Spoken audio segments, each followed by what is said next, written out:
Betty Boop. Although inspiration for Betty Boop's image came directly from Helen Kane, a popular flapper, singer, and film star, but Kane's own public persona was a direct rendition of Baby Esther, or Little Esther, a stage name for one Esther Lee Jones. Little Esther has been misidentified as Esther Bigelow, an American vaudeville and blues singer, Esther Phillips, an American rhythm and blues singer that rose to prominence in the 1950s, and model Oya, costumed as Betty Boop. Esther was an American singer and child entertainer of the late 1920s until she left the spotlight as a teenager. Esther had started her career impersonating Florence Mills. Florence Mills was noted for her light, bright voice and her use of wordless vocalization such as "toot-tie tootie-too." Manager Lou, or Louis Bolton, saw Esther's performance and took her on, with her first performance under Bolton's management purportedly being in Chicago's Review, Opera vs. Charleston. Bolton went on to arrange engagements for Esther in Chicago, New York, Detroit, Toronto, and other cities, after which he brought her to Europe. According to Bolton, Esther began using nonsense syllables in her singing between 1926 and her arrival in New York in 1928. In 1928, Tony Shane, Esther Jones's booking agent, also served as booking agent for Helen Kane. In the later Kane versus Fleischer's court case, Bolton claimed that Helen Kane first saw Esther perform in 1928, at which time Kane had a ringside seat with Shane at the Everglades Club on Broadway.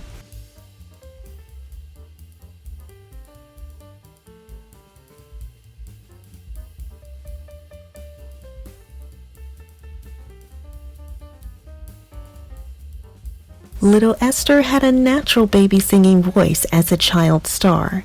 Kane used Baby Esther's style in many of her songs, including her 1928 releases, That's My Weakness Now and I Want to Be Loved by You. Unlike Esther, Helen Kane was not blocked in as many ways in the music industry as a white singer, and with a seemingly unique style, Helen Kane became known for the boop style and quickly rose to the top. In 1930, Betty Boop, an animated cartoon character, was created by Max Fleischer with help from animators like Grin Natwick. Fleischer told his artist that he wanted a caricature of Helen Kane, who performed in a style shared by many performers of that day. The cartoon Betty Boop was introduced on August 9, 1930, what was alleged to be a caricature of Helen Kane. Betty Boop film series were produced by Fleischer Studios and released by Paramount Pictures. Betty Boop appeared as a supporting character in 10 cartoons as a flapper with more heart than brains.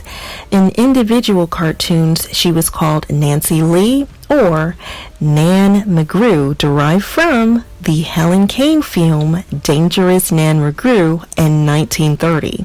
She was featured in 90 theatrical cartoons between 1930 and 1939. She has also been featured in comic strips and mass merchandising. In 1932, her floppy poodle ears became hoop earrings, and her black poodle nose became a girl's button-like nose. Betty was first voiced by Margie Hines. Later, several different voice actresses performed the role, including Bonnie Poe, Anne Rothschild, also known as Little Ann Little, and especially Mae Questel. Helen Kane sued Max Fleischer in 1932, claiming infringement for stealing her voice and catchphrase, Boop Boop a Doop, claiming it a singing style of her own, unfair competition, and exploitation of her personality and image. Kane's suit were for damages in the amount of $250,000, the equivalent of $1.5 million in 2022. In the Kane versus Fleischer's trial, cartoonist Grim Natwick admitted he had designed a young girl based upon a photo of Kane. Margie Hines, Mae Questel, Bonnie Poe, and Little Ann Little provided the voice for Betty Boop. They had all taken part in a 1929 Paramount contest, which was a search for Helen Kane in the cartoon Dizzy Dishes, the 7th installment in Fleischer's Talkertoon series.